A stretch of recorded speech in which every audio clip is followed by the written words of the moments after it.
그리고 부모가 가진 큰 능력, 이 제목으로 이 시간에 말씀을 함께 나눕니다. 우리나라 한 방송사에서 제작한 드라마가 있습니다. 참 재밌고 그래서 또 시즌제로 해서 두 번째 시즌까지 방영된 드라마인데 슬기로운 의사생활이라는 그런 드라마였습니다. 저도 이제 그 드라마를 참 재밌게 봤는데, 그 드라마는 병원에서 일어나는 그런 대부분의 일이죠.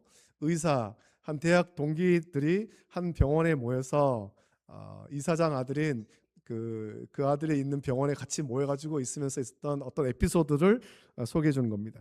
그 중에 시청자들의 가슴을 울린 아주 인상적인, 인상 깊은 그런 내용이 하나 있었습니다. 그래서 제가 이것을 한번 좀 말씀드리려고 합니다.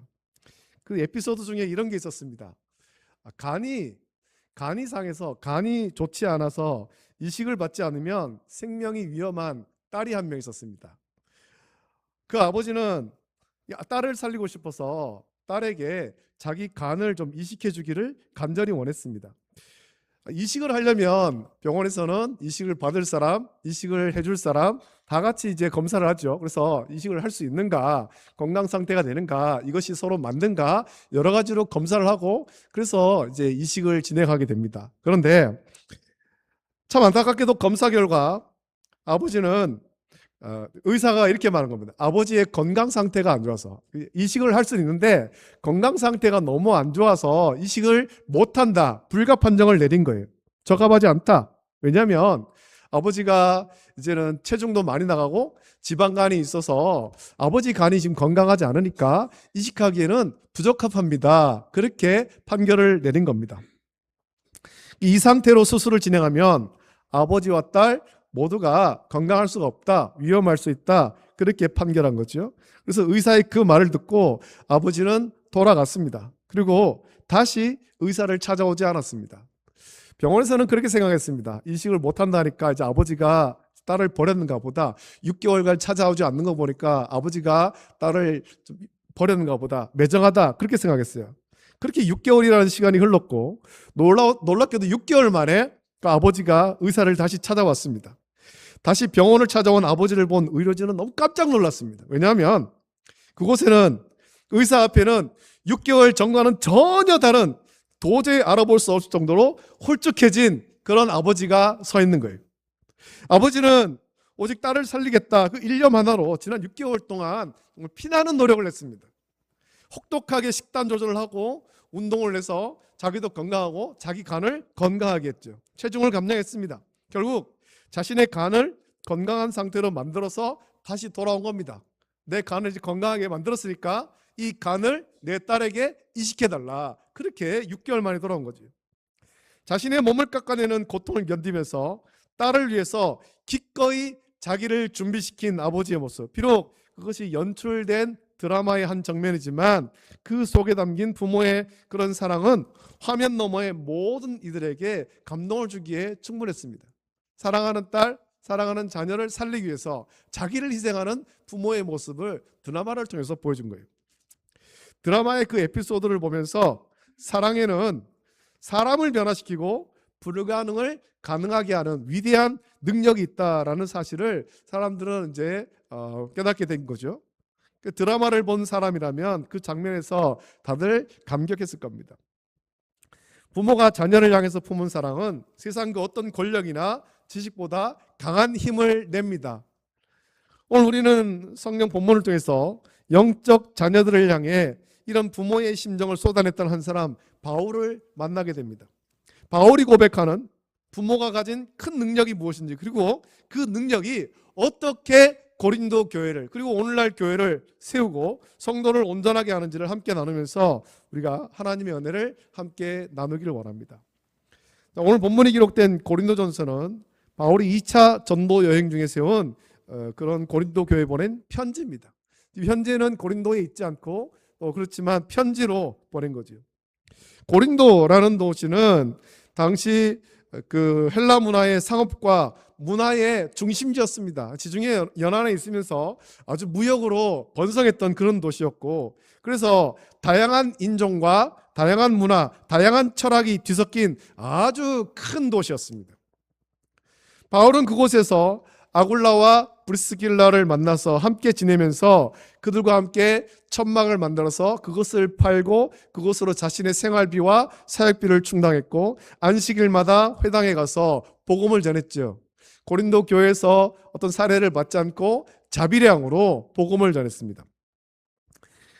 고린도에서 복음을 전할 때 많은 어려움도 있었고 반대도 있었지만 하나님께서는 바울에게 두려워하지 말며 침묵하지 말라라고 말씀하셨습니다. 바울은 한 1년 6개월간 고린도에 머물면서 거기에서 하나님의 말씀을 가르쳤고 그렇게 고린도 교회가 세워지게 되죠. 그리고 그렇게 세워진 고린도 교회는 바울에게 있어서는 마치 그 부모가 엄마가 10달 동안 아이를 품고 있다가 이제 해산의 수고를 다해서 낳은 그런 자녀와 같은 정말 소중한 공동체가 된 겁니다. 그렇게 복음을 전하고 바울은 다른 곳으로 또 복음을 전하러 떠났습니다. 그렇게 바울이 떠난 후에 들려온 고린도 교회 소식은 참 고린도 교회가 건강하게 잘 서가고 있다, 날마다 부흥한다, 은혜가 충만하다, 이런 소식이 아니었어요. 바울에게 들려온 소식은 너무나도 가슴 아픈 소식이었죠. 교회 안에는 바울이 사역할 때는 없었는데 바울이 떠난 다음에 그 교회 안에는 나는 바울에게, 나는 게바에게, 나는 아볼로에게, 난 그리스도에게 이렇게 서로 파가 나뉘어가지고 분열했고 또 교회 안에 세상에서도 없을 그런 어떤 음행과 또 성도 간의 어떤 법정 소송 그리고 우상 숭배의 문제까지 불거지면서 교회로서의 거룩함을 고린도 교회는 잃어버렸습니다. 이런 고린도 교회 문제를 전해들은 바울이 마음이 어떻겠습니까? 10달 동안 그런 정말 품어가지고 낳은 아이 같은 자녀 같은 그런 교회인데 들려오는 소식이 참 가슴 아픈 소식을 들었을 때 뭐 그럴 수도 있지, 교회가 그럴 수도 있지, 그렇게 여긴 것이 아니에요. 바울은 너무나도 가슴이 아픈 거예요. 정말 고린도 교회가 왜 그렇게 되었을까 가슴을 치며 아파했죠. 바울은 고린도 교회에 있었던 그런 문제들을 들으면서 단순히 어떤 분노하는 것이 아니라 아니 교회가 어떻게 그럴 수 있는가 분노하는 것이 아니라 부모가 자녀의 탈선을 보면서 느끼는 것 같은 깊은 아픔을 느끼는 겁니다. 가슴 아픔을 느끼는 거예요. 내가 정말 사랑하는 교회인데 내가 정말 사랑하는 성도들인데 왜 그렇게 되었을까 가슴 아파하는 거죠. 바울은 이 문제를 해결하기 위해서 편지를 썼습니다. 그것이 고린도전서, 고린도후서입니다. 특히 오늘 본문 14절 보면 바울이 이런 마음으로 편지를 썼다라고 말하는데 내가 너희를 부끄럽게 하려고 이것을 쓰는 것이 아니라 오직 너희를 내 사랑하는 자녀같이 권하려 하는 것이라 라고 말하고 있습니다. 고린도 교회에 많은 문제가 있었고 그 문제에 대해서 사도적 권위를 가지고 책망도 하고 징계도 해야 되는데 무조건 막 고린도 교회를 막 책망하고 벌 주고 그런 것이 아니라 사랑하는 자녀를 보면서 자녀의 일탈을 보면서 안타까워하고 아파하는 그런 부모의 심정으로 권한다라는 거죠. 내가 누군가의 잘못을 지적할 때는 상대방의 자존심을 꺾고 부끄러움을 주어서 굴복시키려 하기 쉽습니다. 그거는 참 쉬운 일이에요. 자존심을 꺾는 데는 참 쉽죠. 그러나 바울은 달랐습니다. 그의 목적은 고린도 교인들의 어떤 그런 치부를 드러내서 망신을 주는 것이 아니라 그런 부모의 마음으로 편지를 쓰는 겁니다. 참 안타깝다. 너희들이 지금 말씀에서 이렇게 벗어났는데 이런 것을 고쳐야 되겠다. 부모의 마음으로. 이제 잘못을 하나하나 조목조목 따져가지고 이것도 잘못됐고 저것도 잘못됐고 그래서 이 사람 뭘 줘야 되고 저 사람 뭘 줘야 되고 그렇게 하는 것이 아니고 부모의 마음으로 안타까워하고 사랑하는 마음으로 편지를 쓴 겁니다. 우리도 다 지내면서 자녀를 양육할 때 그렇게 하지 않았습니까?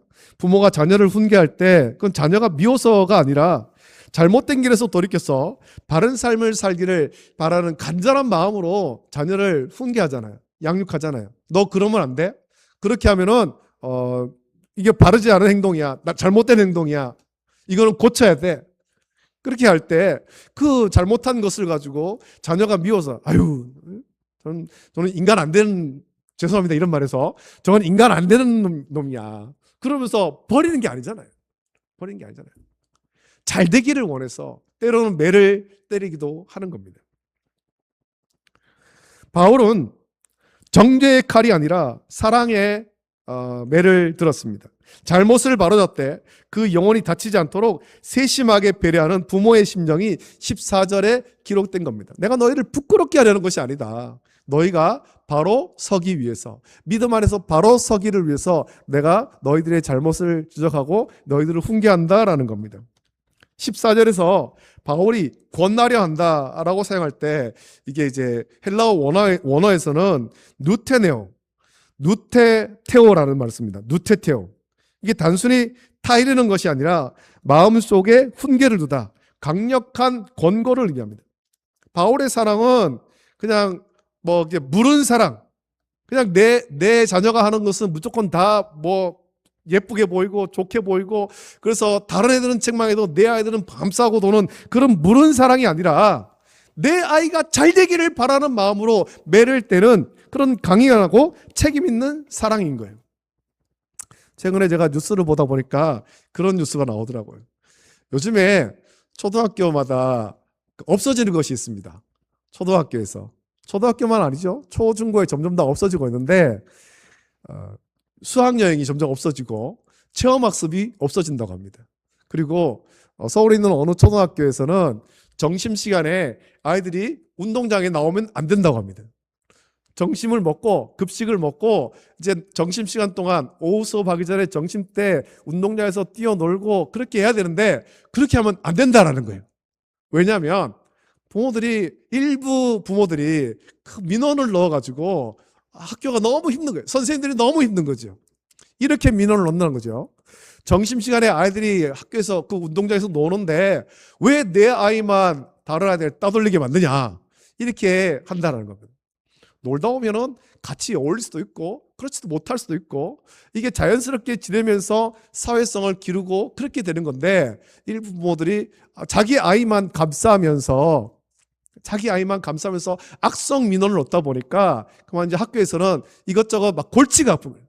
골치가 아프니까 그럼 차라리 점심시간에 아무도 운동장 나오지 말아라, 그렇게 바뀌게 된 거고, 체험학습, 수학여행, 그거 가는데 어디서는 너무 비싸다, 그 비싼 돈 내고 왜 가느냐, 이렇게 돼서 그러면은 가지 말자, 이렇게 된 거죠.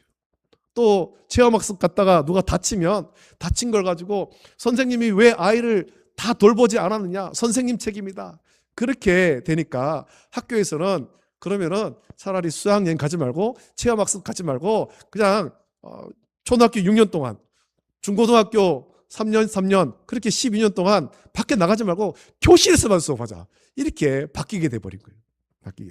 이게 왜 그랬습니까? 자기 아이만 사랑하는 그런 좀 어긋난 사랑 때문에 그런 거지. 잘못했을 때 훈계를 해야 되는데 내 아이가 하는 건 다 예쁘고 보이고 내 아이가 하는 건 다 좋게 보이는 거예요. 자기 아이만 감싸는 물은 사랑, 그거 가지고는 바르게 양육할 수 없습니다. 바울은 지금 그런 사랑이 아니라 강인하고 책임 있는 사랑, 매를 때려서라도 바르게 양육하기를 원하는 그런 사랑으로 권면합니다. 자, 이 말을 통해서 볼 때 자녀를 참되게 사랑하는 부모의 능력은 아이가 마음대로 하게 내버려두는 방임이 아닙니다. 그래, 너 하고 싶은 대로 해. 너 하고 싶은 대로 다 해. 그런 것이 아니라 매를 때려서라도 바른 길로 인도하는 거죠. 네가 하고 싶은 대로 하는데 너의 꿈과 비전을 펼치는데 이거는 잘못된 거야. 이건 성경적으로 잘못된 거야. 이거는 윤리적으로 옳지 않아. 야를 가르칠 수가 있어야 되는 거예요. 이어지는 15절에서 바울은 아주 의미심장한 비교를 합니다. 15절 말씀 보면, 자, 우리 같이 읽어보겠습니다. 15절. 우리 잠도 깨울 겸 같이 읽습니다. 15절 같이 읽습니다. 시작. 그리스도 안에서 일만 스승이 있으되 아버지는 많지 아니하니 그리스도 예수 안에서 내가 복음으로써 너희를 낳았습니다. 아멘. 당시 헬라 사회에서는 아이들을 가르치고 인도하는 그런 유급 교사가 있었습니다. 예전 성경에는 몽학 선생으로 나옵니다. 몽학 선생. 그들은 그 일종의 이제 과외 선생이죠. 그래서 아이들에게 지식을 전달하고 사회가 요구하는 도덕적 기준은 가르쳤지만 거기에는 생명적 관계나 희생이 없습니다. 돈을 받는 유급 교사이기 때문에 돈만 받고 자기가 가르쳐야 될 것만 가르치고 나면은 그 관계가 끝나는 거죠. 끝나는 것. 가르침이 끝나면 관계도 끝나는 그런 스승과 제자의 관계였습니다. 그러나 바울은 자신이 그들과는 다르다라고 선언하는 거예요. 내가 고린도 교회를 사랑하고 고린도 교회에서 말씀을 전했던 것은 그런 세상에 있는 몽학 선생하고는 다르다. 나는 생명으로 너희를 낳았다라는 겁니다. 그런 그런 지식을 전달하는 스승이 아니라 복음으로 그들을 낳은 아버지라는 거죠. 10달 동안 아이를 뱃속에 품고 생명을 나누는 어머니의 고통처럼 바울은 고린도 교인들이 예수 그리스도를 영접하고 새 생명을 얻기까지 영적인 해산의 수고를 아끼지 않았습니다. 그래서 참된 목회적 돌봄은 생명을 거는 해산의 수고와도 같은 겁니다. 여러분, 모든 목사님들이 다 그런 마음입니다. 성도들이 이제 주일날 되어서 예배를 드리러 나와야 되는데 예배 시간에 나와야 될 성도가 조금이라도 늦으면 마음이 거기에 가는 거예요. 왜 아직까지 교회를 오지 않을까? 시간이 되었는데 아직 왜 도착하지 않았을까? 주일날 안 왔어요. 그러면은 왜 못 왔을까? 어디가 아플까? 어떤 문제가 있을까? 그것 때문에 신경이 온통 거기 가 있는 거죠. 온통. 그래서 전화도 하고 신방도 하고 그렇게 만나는 겁니다. 영적인 관계이기 때문에 그런 거죠. 여러분, 자녀가 잘 될 때 부모가 가장 먼저 기뻐하고 자녀가 아플 때 부모의 가슴이 먼저 무너지듯이 바울은 고린도 교회와 생명으로 연결된 운명 공동체였습니다. 영적인 생명이죠. 예수 그리스도를 구주로 믿음으로 얻은 영생의 관계. 그래서 이 아비의 마음이 교회를 세우는 가장 큰 동력이라는 겁니다. 여러분, 교회는 어떤 인간적인 관계로 모이는 것 아닙니다. 어떤 이익 집단도 아닙니다. 생명의 공동체인 겁니다. 예수 그리스도를 구주로 믿음으로 얻은 영생, 이 생명의 공동체, 우리가 다 그 생명을 함께 나누었고 또 그렇게 예수님을 머리로 삼고 하나님께 예배하는 공동체, 영적 공동체죠. 여러분, 부모는 자녀가 자기를 닮는 것을 볼 때 말할 수 없는 기쁨을 느낍니다. 예전에 소설이 하나 생각나는데 발가락이 닮았다라는 제목의 소설이 있습니다. 여러분 아십니까? 우리 한국 고전 근대 소설인데 발가락이 닮았다. 자녀를 보면서 아버지를 하나도 안 닮았다. 그러니까 그 아버지가 하는 말이 봐라, 발가락이 날 닮았어. 결론이 그렇게 나는 소설이거든요. 부모는 자녀가 자기를 닮은 것을 볼 때 말할 수 없는 기쁨을 느낍니다. 그래서 바울은 16절에서 자기를 닮기를 원해서 너희는 나를 본받는 자가 되라, 그렇게 말합니다. 여러분, 부모가 가진 큰 능력 가운데 하나는 자녀에게 본을 보이는 겁니다.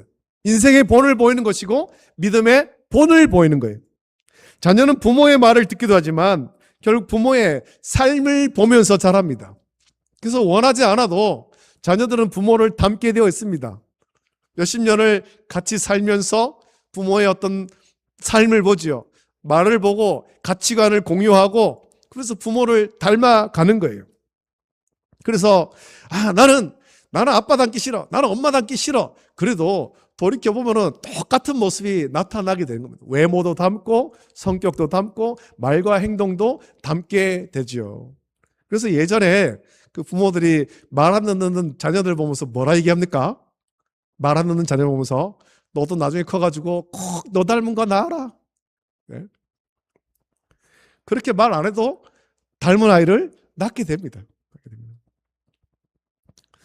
여러분, 부모가 가진 큰 능력 가운데 하나는 본을 보이는 것. 부모는 본을 보이는 겁니다. 그래서 믿음의 부모는 먼저 하나님 앞에서 온전한 믿음으로 살아야 돼요. 우리가 다 믿음의 부모들인데 우리가 자녀들에게 믿음의 본을 보이는 겁니다. 교회 주일을 성수하는 것, 또 우리가 신앙생활하는 것, 헌금생활, 그것만 아니라 주일날 교회에서 하는 그 어떤 신앙의 본만 아니라 삶에서, 가정에서 믿음의 본을 보이는 게 필요하죠. 또 우리가 어떤 어려움이 있을 때 하나님 앞에 무릎으로 기도하는 기도의 본을 보이는 것, 기쁜 것이 있을 때도 하나님께 감사하는 것, 이런 신앙의 본을 바로 보이는 것이 중요하다는 겁니다. 그리고 우리가 예수 그리스도의 사랑을 닮은 사랑으로 부모가 살아가야 됩니다. 그리고 절대적으로 가장 중요한 것인데 우리가 무엇보다도 하나님 앞에 절대적으로 복종하는 믿음의 본을 보이는 것이 중요합니다. 바울이 너희는 나를 본받는 자가 되라 라고 말한 것은 자기가 완벽하기 때문이 아닙니다. 나는 말과 행동과 모든 것에 완벽하다, 그렇기 때문에 나를 본받아라, 그렇게 말한 것이 아니라 바울 자신이 자기도 예수 그리스도를 본받으려고 몸부림쳤던 그 믿음의 태도, 십자가를 향한 열정, 그리고 영혼을 향한 그 진실한 영성을 자녀된 고린도 교인들도 담기를 원했던 것입니다. 내가 이렇게 몸부림치면서 예수님 닮으려고 하는데 너희들도 나의 그 모습을 본받아서 너희들도 예수님을 닮아야 된다, 그렇게 말한 거죠. 바울은 비록 몸은 떨어져 있어서 자신이 직접 갈 수 없는 형편이었지만 자신의 분신과도 같은 영적 아들 디모데를 이제 고린도 교회에 보냅니다. 디모데를 보낸 이유는 그가 바울의 가르침과 삶의 방식을 누구보다도 잘 알기 때문입니다. 말로만 가르치는 것이 아니라 삶으로 보여주는 교육, 그것이 부모가 자녀에게 줄 수 있는 최고의 가르침인 거예요. 예전에 그런, 제가 몇 번 얘기했습니다만 예전에 기사에 나왔어요. 시골에 어느 아버지가 자녀들을 전부 다 소위 말하는 인류대학에 다 보냈습니다. 서울대, 연대, 고대 다 보냈어요. 더러 의사도 만들고. 그 아버지는 일자무식인데 어떻게 그렇게 할 수 있었는가. 아버지가 밭에 가서 일하고 집에 돌아오면 몸이 피곤하잖아요. 그래서 누워 주무실 때도 책을 얼굴에 덮고 주무셨다는 거죠. 책을. 그러면 자녀들이 학교를 갔다 집에 돌아와서 보면, 야, 우리 아버지 책을 읽다가 주무시는가 보다. 그러면서, 야, 책을 열심히 읽으시네. 아버지가 저렇게 책을 열심히 읽으시는데 우리도 책을 읽어야 되지. 그렇게 본받았다는 거잖아요. 일자무식인 아버지지만 자녀들을 위해서 그 모르는 어려운 책인데도 그냥 덮고 주무신 거예요. 덮고. 삶으로 보였던 거죠. 삶으로. 마지막으로 바울은 19절, 20절에서 하나님 나라에 대해서 선포합니다. 우리 같이 한번 읽어보겠습니다. 19절, 20절, 19절, 20절을 같이 한번 읽어보겠습니다. 19절, 20절 말씀을 같이 읽습니다. 시작. 주께서 허락하시면 내가 너에게 속히 나아가서 교만한 자들의 말이 아니라 오직 그 능력을 알아보겠으니 하나님의 나라는 말에 있지 아니하고 오직 능력에 있음이라. 아멘. 바울은 말로만 가르치지 않았습니다. 고린도 교회 말로만 가르치지 않은 거예요. 그러나 하나님의 능력으로 교회를 바르게 세우기를 원했습니다. 오늘 본문 마지막 부분에서 바울은 하나님의 나라는 말에 있지 않고 능력에 있다, 그렇게 말했습니다. 자, 그렇다면 그 능력이 무엇입니까? 이 능력은 세상적인 권력이나 억압이 아니에요. 내가 목회자로서, 사도로서 고린도 교회 성도들을 막 억압하고 너희들 내 말에 복종해, 그렇게 하는 것이 아니라는 겁니다. 무조건 엄하게 책망하고 징계하는 힘도 아닙니다. 여기서 말하는 능력은 단순히 기적을 행하거나 벽을 고치는 그런 신비한 힘만을 의미하지도 않습니다. 그것은 사람을 온전하게 변화시키는 사랑과 온유의 능력이라는 겁니다. 특히 이 능력은 복음으로 죄인을 변화시키고 교회를 거룩하게 보존하는 성령의 유효한 역사인 것입니다. 바울의 능력으로 하는 것이 아니라 성령의 역사. 바울이 아무리 대단한 사역자라 해도 그의 힘과 능력으로 고린도 교회를 변화시킬 수 없습니다. 바울도 그 사역 가운데 실패하지 않았잖아요. 아덴에서 실패했죠. 오직 성령의 유효한 역사를 통해서만이 교회는 온전하게 설 수 있습니다. 거룩하게 세워질 수가 있는 거예요. 우리 교회도 마찬가지죠. 사람들이 모이고 우리가 어떤 힘을 모은다고 교회가 온전히 세워지는 것이 아니라 우리 교회 안에 성령께서 역사하시기를 간구해야 되는 것입니다. 저를 비롯해서 우리 모든 성도가 성령의 역사를 간구하고 성령의 역사에 복종해야 되죠. 그러면 우리 교회는 온전하게 서는 것입니다. 할렐루야. 바울은 자기의 능력을 말하는 것이 아니라 성령의 이 유효한 역사를 말하는 것이고, 이 능력이 사랑의 권징과 온유한 책망으로 나타나는 거죠. 바울은 교만한 자들의 화려한 그런 말솜씨에 속지 말라, 그렇게 경고했습니다. 참된 능력은 상대를 굴복시키는 엄한 책망에 있는 것이 아니라 21절 말씀처럼 사랑과 온유한 마음으로 다가가는 거죠. 여러분, 부모가 자녀를 교육할 때 때로는 엄한 매를 들기도 하지만 그 매 끝에는 언제나 눈물 섞인 사랑이 있습니다. 바울은 고린도 교회를 향해서 매를 가지고 갈 것인지 아니면 사랑과 온유한 마음으로 갈 것인지를 묻습니다. 바울의 진심은 매를 가지고 가는 것이 아니라 당연히 뒤에 말한 것, 사랑과 온유의 마음이에요. 그는 하나님의 능력, 사람의 마음을 녹이고 새롭게 하는 사랑의 능력으로 고린도 교회가 온전하게 회복되기를 원했습니다. 그래서 고린도전서를 살펴보면 13장에서는 사랑장이라고 하고 사랑을 강조하잖아요. 사랑. 모든 은사 가운데 사랑의 은사를 강조하는 거예요. 교회를 바르게 세우기 위해서는 또 권정이 신실하게 시행돼야 됩니다. 무조건 허물을 덮는 것이 좋은 것이 아니에요. 성도 가운데 누가 좀 허물이 있을 때 아유 교회는 사랑의 공동체 아닙니까? 덮어줍시다. 무조건 덮는다고 좋은 것이 안 되라는 거죠. 아이가 잘못한 일이 있을 때 무조건 용서한다고 아이가 바르게 자라지 않습니다. 때로는 매를 때려야 하기도 합니다. 다만 매를 때릴 때 그 아이가 잘 되기를 바라는 사랑의 마음으로 매를 때려야 하듯이 교회에서 권징을 시행할 때 누군가를 벌 주고 정죄하고 쫓아내려는 그런 목적이 아니라 사랑으로 교회 공동체를 바로 세우려는 마음으로 시행해야 되는 겁니다. 죄인이 죄를 회개하고 돌이켜서 온전하게 서기를 바라는 마음으로 권징을 시행하는 거예요. 그래서 권징을 반드시 시행하되 사랑과 온유의 마음이 더 커야 한다라는 거죠. 이것이 교회와 성도의 거룩함을 지키는 방법입니다. 이런 부모의 마음, 즉 사랑의 능력의 원형, 이것을 보여주신 분이 우리 하나님이시잖아요. 하나님께서는 허물과 죄로 죽은 우리를 살리기 위해서 말로만 사랑한다, 내가 말로만 너희를 사랑한다, 그렇게 하지 않았습니다. 로마서 5장 8절 말씀입니다. 우리 한번 찾아봅시다. 로마서 5장 8절.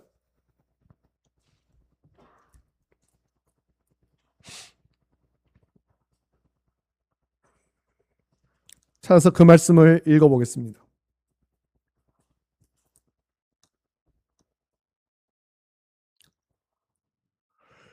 로마서 5장 8절 말씀입니다.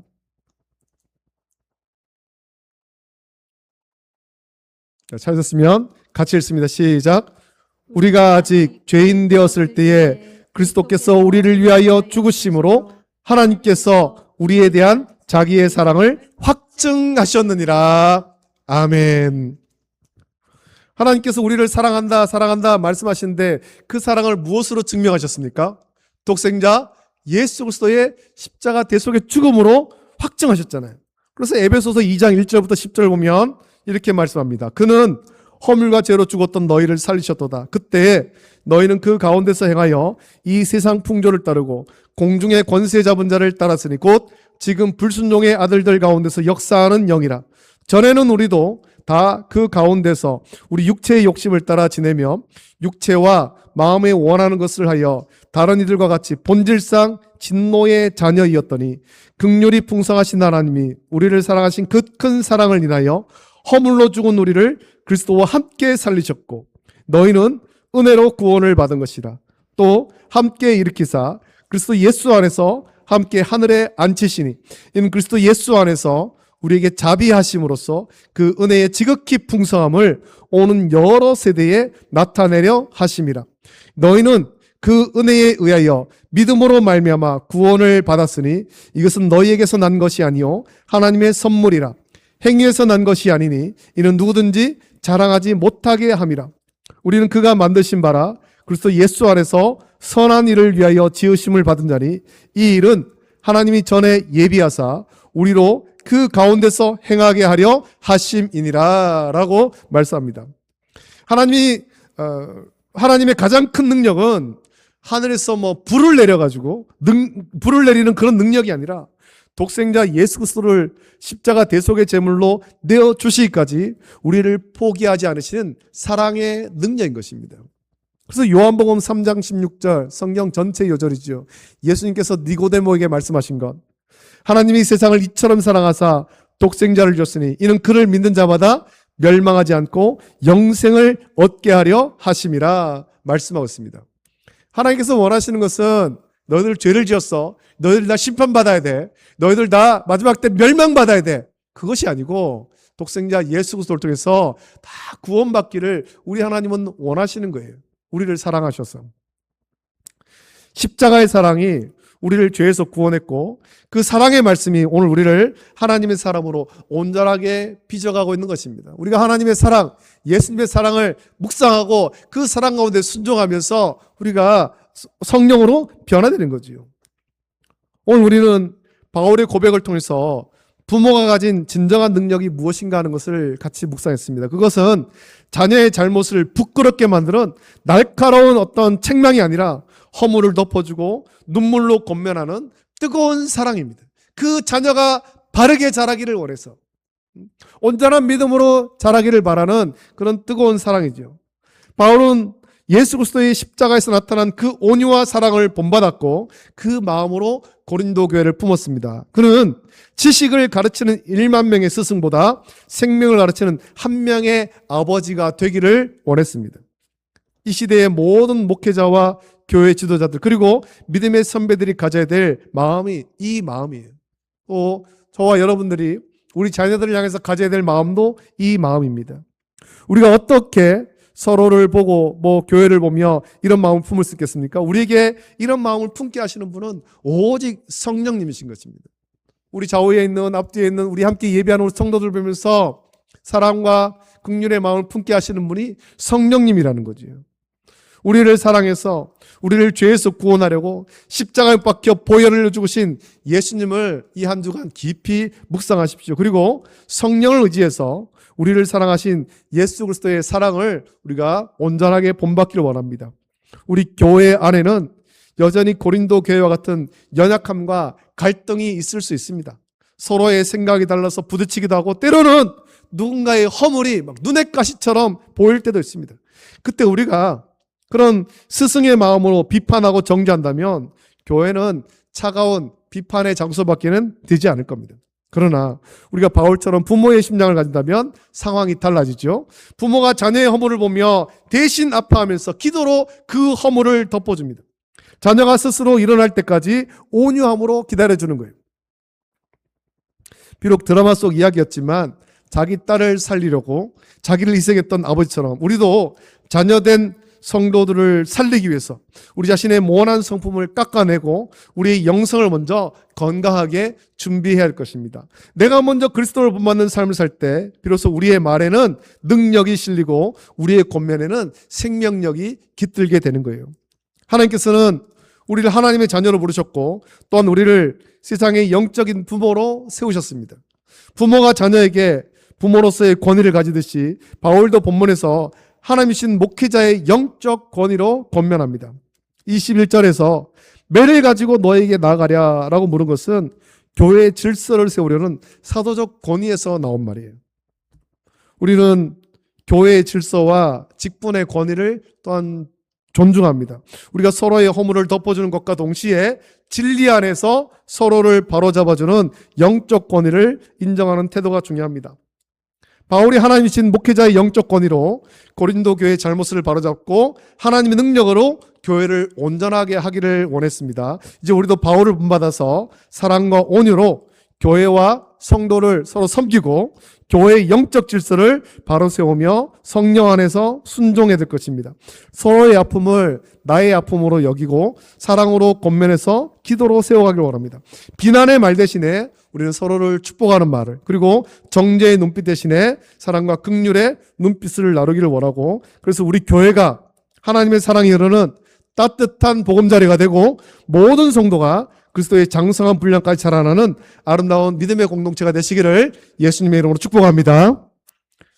이 시간 우리 함께 이 찬양을 같이 부를 텐데 하나님은 너를 만드신 분 같이 부르기 원합니다. 이 조준모 교수님이 자기 자녀, 자기 아들 그 요엘, 자기 아들의 이름이 요엘인데 요엘을 생각하면서 요엘이 바로 자라기를 바라는 그 마음으로 하나님께서 주신 영감으로 쓴 그런 곡이잖아요. 이 찬양을 부르면서 우리도 또 믿음 안에서 서로 건강하게 자라고 교회가 믿음 안에서 사랑이 충만할 수 있도록 건강한 영적 가족이 될 수 있도록 은혜 달라고 같이 기도하시고 또 우리 자녀들을 위해서 같이 기도하는 시간 갖도록 하겠습니다. 함께 찬양합니다.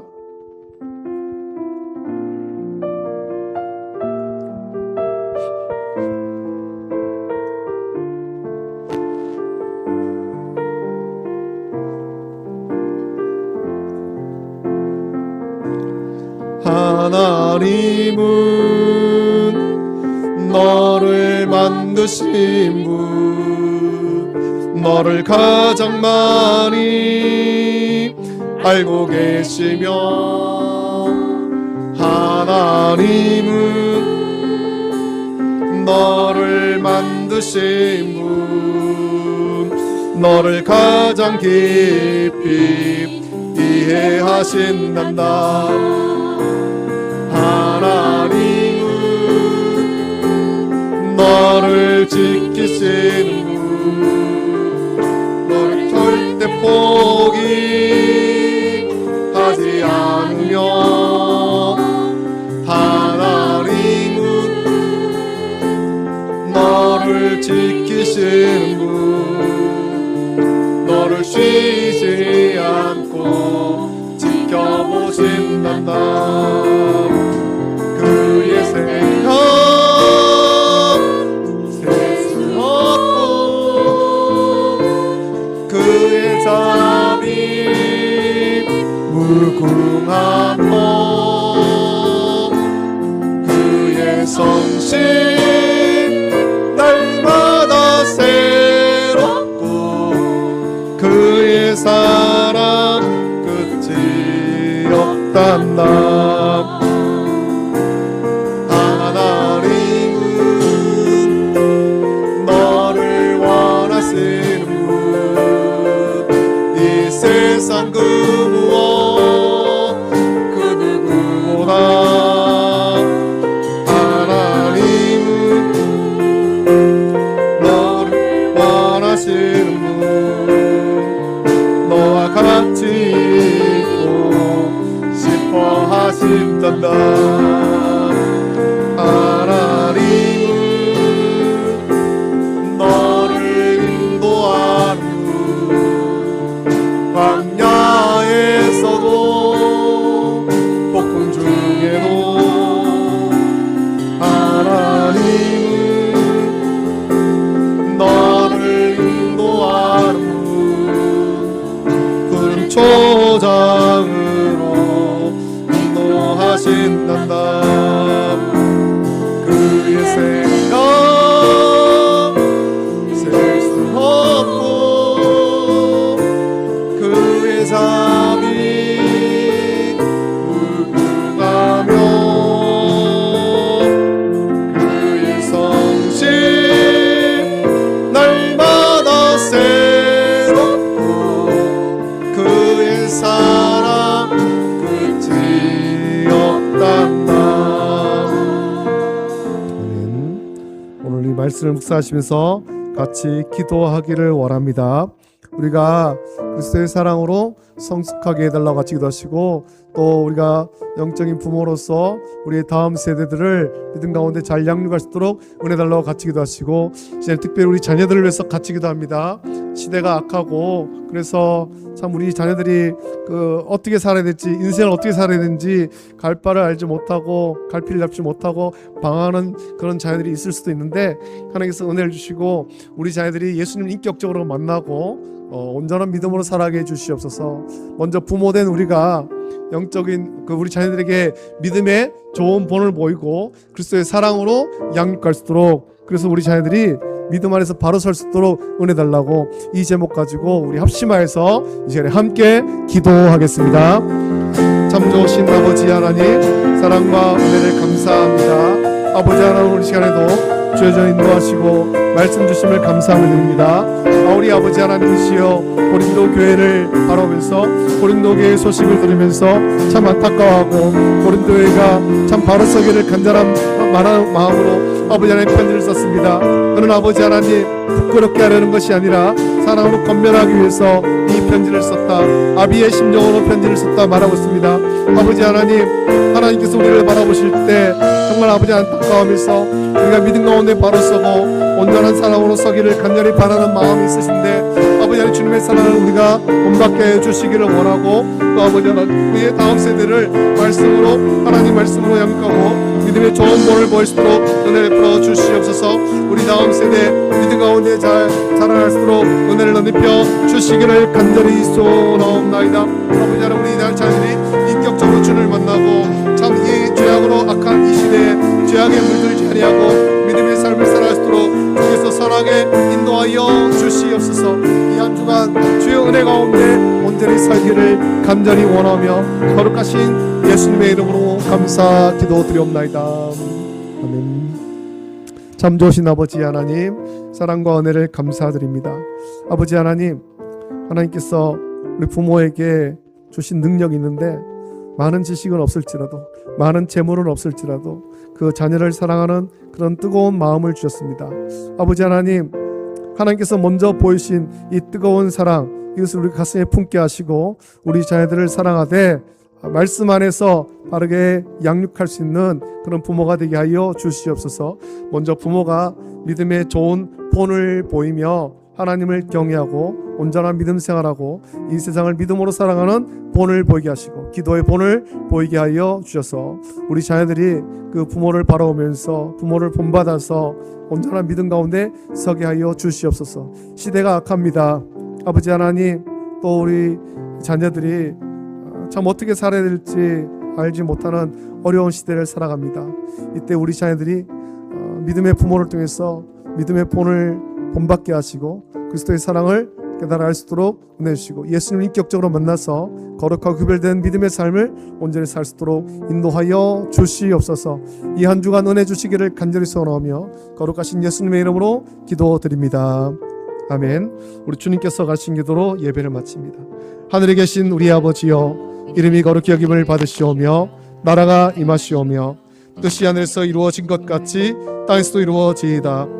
오늘 우리에게 일용할 양식을 주시옵시고 우리가 우리에게 죄 지은 자를 사하여 준 것 같이 우리 죄를 사하여 주시옵고 우리를 시험에 들게 하지 마시옵고 다만 악에서 구하시옵소서.